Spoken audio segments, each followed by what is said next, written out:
اعوذ باللہ من الشیطان الرجیم بسم اللہ الرحمن الرحیم الصلاۃ والسلام علی رسولہ الکریم والحمد للہ رب العالمین۔ السلام علیکم ورحمۃ اللہ وبرکاتہ۔ معزز سامعین کرام، امید کرتی ہوں کہ آپ سب خیریت سے ہوں گے اور میں یہ دعا کرتی ہوں کہ اللہ تبارک و تعالیٰ آپ سب کو بخیر و عافیت رکھے۔ آج میں جو وظیفہ لے کر آپ کی خدمت میں حاضر ہوئی ہوں وہ وظیفہ تمام مشکلات اور حاجات اور پریشانیوں کے لیے ہے۔ یہ وظیفہ آپ نے رمضان المبارک کے آخری عشرے میں کر لینا ہے۔ انشاءاللہ اس وظیفے کو کرنے سے اللہ تبارک و تعالیٰ آپ کی تمام پریشانیوں کو حل فرمائیں گے۔ انشاءاللہ آپ کو اس کے پڑھنے کے بعد فوراً محسوس ہونے لگے گا کہ آپ کا مسئلہ حل ہو رہا ہے۔ کتنی ہی بڑی پریشانی ہو، کتنی ہی بڑی حاجت ہو، کتنی ہی بڑی مشکل ہو، اللہ تبارک و تعالیٰ آپ کی اس مشکل پریشانی حاجت کو پریشانی کو دور کریں گے اور مشکل کو آسان کر دیں گے۔ انشاءاللہ آپ نے یہ عمل رمضان المبارک کے اس آخری عشرے میں ضرور کر لینا ہے۔ کسی بھی دن کیجئے، آخری عشرے میں کیجئے تو زیادہ بہتر ہے۔ اس طرح سے آخری عشرہ جہنم سے خلاصی دلاتا ہے، اسی طرح انشاءاللہ اس عشرے میں آپ اگر یہ عمل کریں گے تو اللہ تبارک و تعالیٰ آپ کو اس عمل کی بدولت مشکلات سے بھی خلاصی عطا فرمائیں گے، پریشانیوں سے بھی خلاصی عطا فرمائیں گے، آپ کی حاجات کو پورا کریں گے۔ اس سے پہلے کہ میں آپ سے آج کے عمل کا ذکر کروں، آج کا وظیفہ آپ کے ساتھ شیئر کروں، میری آپ سے گزارش ہے کہ اگر آپ میرے چینل محور اسلام پر نئے ہیں یا مجھے پہلی مرتبہ سن رہے ہیں تو میرے چینل کو سبسکرائب کیجئے، ساتھ ہی لگے بیل آئیکن کو پریس کر دیں۔ بیل آئیکن کو پریس کرنے سے میرے چینل کی ہر نئی آنے والی ویڈیو کی اپڈیٹ آپ کے پاس نوٹیفیکیشن کی صورت میں پہنچ جائے گی۔ ساتھ ساتھ میرے فیس بک کے پیج محور اسلام کو لائک کیجئے، اور اگر آپ مجھ سے کوئی پرسنل سوال کرنا چاہتے ہیں، میرے سے کانٹیکٹ کرنا چاہتے ہیں تو آپ فیس بک کے پیج پہ میرے سے رابطہ کر سکتے ہیں۔ میری ویڈیو کو شروع سے اینڈ تک ضرور دیکھیے گا تاکہ کوئی بھی عمل ایسا نہ ہو جو کرنے سے رہ جائے۔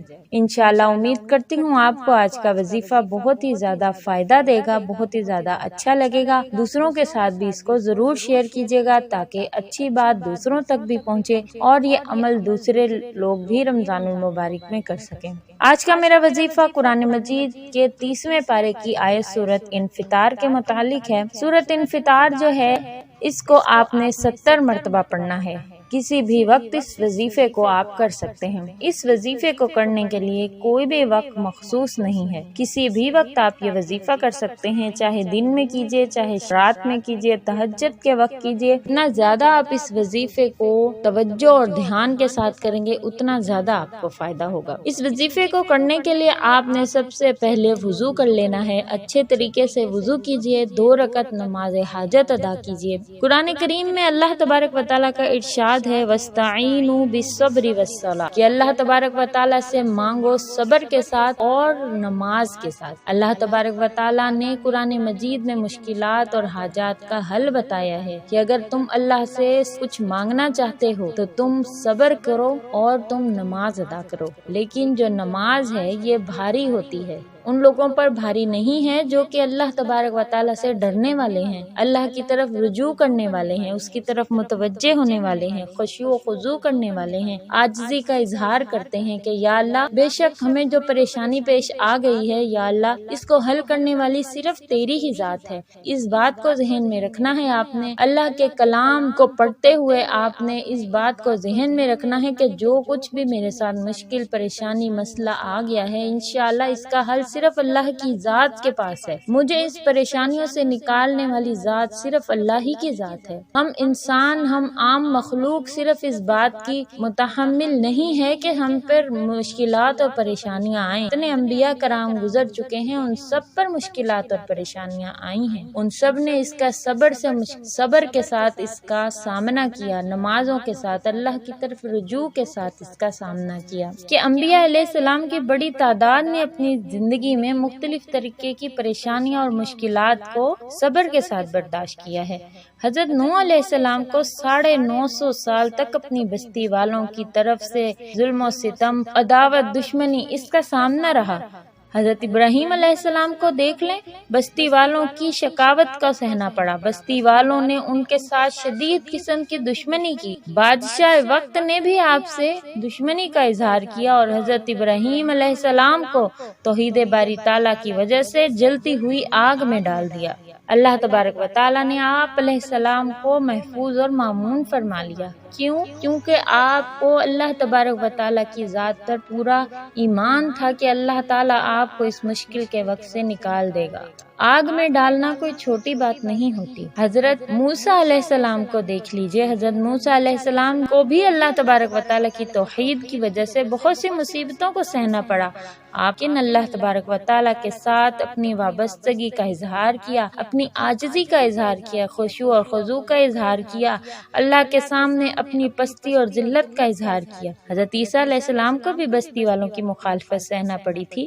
نبی کریم صلی اللہ علیہ وآلہ وسلم کی زندگی میں بھی بہت سی تکلیفیں، مشکلات، آزمائشیں آئیں۔ آپ صلی اللہ علیہ وآلہ وسلم پر ظلم و ستم کے پہاڑ توڑے گئے، آپ کو شعب ابی طالب کی گھاٹی میں محصور کر دیا گیا۔ آپ صلی اللہ علیہ وآلہ وسلم کو تو اپنی زمین مکے کو بھی خیر آباد کہنا پڑا، آپ کو وہاں سے ہجرت کرنی پڑ گئی، اور ہم تو اپنے گھروں میں بیٹھے ہوئے ہیں، ہم کیوں نہ اپنی مدد کے لیے اللہ کو پکاریں؟ ہمیں تو اتنی مشکلات سہنی بھی نہیں پڑی جتنی نبیوں کو، پیغمبروں کو سہنی پڑی ہیں۔ اس بات پر اللہ کا شکر ادا کیا کریں کہ اللہ تبارک و تعالیٰ نے ہمیں بڑی آزمائشوں سے بچا لیا ہے۔ انشاءاللہ ایمان کی مضبوطی کے ساتھ اگر آپ یہ عمل کریں گے تو اللہ تبارک و تعالیٰ آپ کی مشکل سے ضرور نکالیں گے۔ یہ عمل جو میں آپ کو بتانے جا رہی ہوں، یہ قرآن مجید کی آیت سورہ انفطار کے متعلق ہے، نہایت ہی آزمودہ عمل ہے۔ انشاءاللہ جیسے ہی آپ اس عمل کو کر کے فارغ ہوں گے، دعا مانگیں گے، آپ کو اپنے اندر خود محسوس ہونے لگ جائے گا کہ انشاءاللہ اب آپ کا کام ضرور ہوگا۔ تو آپ نے کیا کرنا ہے کہ نماز پڑھنی ہے، اچھے طریقے سے وضو کرنا ہے، 2 رکعت نماز حاجت پڑھنی ہے، 11 مرتبہ درود ابراہیمی کو شروع میں پڑھنا ہے اور 11 مرتبہ درود ابراہیمی کو وظیفے کے ختم ہونے پہ پڑھنا ہے۔ درمیان میں آپ نے سورہ انفطار کو پڑھنا ہے جو کہ قرآن مجید کے 30ویں پارے میں ہے، آپ نے اس کو 70 مرتبہ پڑھنا ہے انشاءاللہ۔ پھر آپ جب اس کو 70 مرتبہ پڑھ چکے ہیں تو آپ نے 11 مرتبہ درود ابراہیمی اختتام پہ پڑھنا ہے، اینڈ پہ پڑھنا ہے، اور پھر آپ نے پورے خشوع خضوع سے اللہ کے سامنے عاجزی کا اظہار کرتے ہوئے اپنی دعا مانگنی ہے، جو آپ چاہتے ہیں، جو آپ چاہتے ہیں، جتنا بھی آپ چاہتے ہیں، اللہ کی سامنے اپنی اس تمام درخواست کو رکھ دیجئے، اس تمام مشکلات کو اللہ کے سامنے بیان کریں۔ انشاءاللہ اللہ کی ذات ضرور آپ پر اپنی کرم نوازی کرے گی۔ رمضان المبارک کا مہینہ تو اتنا بابرکت مہینہ ہے، اس میں تو ویسے انسان کی خطائیں معاف ہوتی ہیں، رحمتیں ہوتی ہیں اور جہنم سے خلاصی ہوتی ہے۔ تو انشاءاللہ اللہ تبارک و تعالیٰ اس مبارک مہینے کے صدقے میں آپ کو مشکلات سے بھی نجات عطا فرمائیں گے۔ تمام مسلمانوں کو بھی اپنی دعا میں یاد رکھیں، ہمیں بھی اپنی دعاؤں میں یاد رکھیں، تمام بے اولادوں کو بھی اپنی دعا میں شامل کیجیے۔ جتنے لوگ میرے چینل پر مجھ سے دعاؤں کے لیے کہتے ہیں، اللہ تبارک و تعالیٰ سے دعا ہے کہ اللہ تعالیٰ ان تمام لوگوں کے مشکلات، پریشانیوں کو حل کرے، تمام بے اولادوں کو اولاد عطا فرمائے، بے روزگاروں کو روزگار عطا فرمائے، قرض داروں کے قرضوں کو ادا کروا دے، کوئی سبب پیدا فرما دے۔ اللہ تبارک و تعالیٰ مشکلات میں پھنسے لوگوں کی مشکلات کو دور کر دے۔ وظیفہ آپ کو بہت اچھا لگے گا، اس کو کرنے کے بعد انشاءاللہ آپ دوسروں کو بھی بتائیے گا، آپ کو اس سے بہت زیادہ فائدہ ہوگا۔ آپ اس عمل کو رمضان شریف کے علاوہ بھی کر سکتے ہیں، اور جتنی دفعہ آپ چاہیں اس کو عمل کو کیجیے، اللہ کے سامنے اپنی عرض کو رکھیں۔ انشاءاللہ پکی امید ہے اللہ کی ذات سے کہ اللہ تعالیٰ آپ کی مشکل کو ضرور حل فرمائیں گے۔ دعاؤں کی درخواست ہے، میرے تمام سبسکرائبر کے لیے بھی دعائیں کیجیے، اللہ تبارک و تعالیٰ تمام سبسکرائبر کے، تمام دیکھنے والوں کے، تمام ویورز کے تمام مشکلات، پریشانیوں کو حل فرما دے۔ اللہ تعالیٰ سے دعا ہے اللہ تعالیٰ آسانیاں عطا فرمائے اور آسانیاں تقسیم کرنے کا شرف عطا فرمائے۔ انشاءاللہ دوسرے وظیفے کے ساتھ آپ کی خدمت میں حاضر ہوں گی۔ السلام علیکم ورحمۃ اللہ وبرکاتہ۔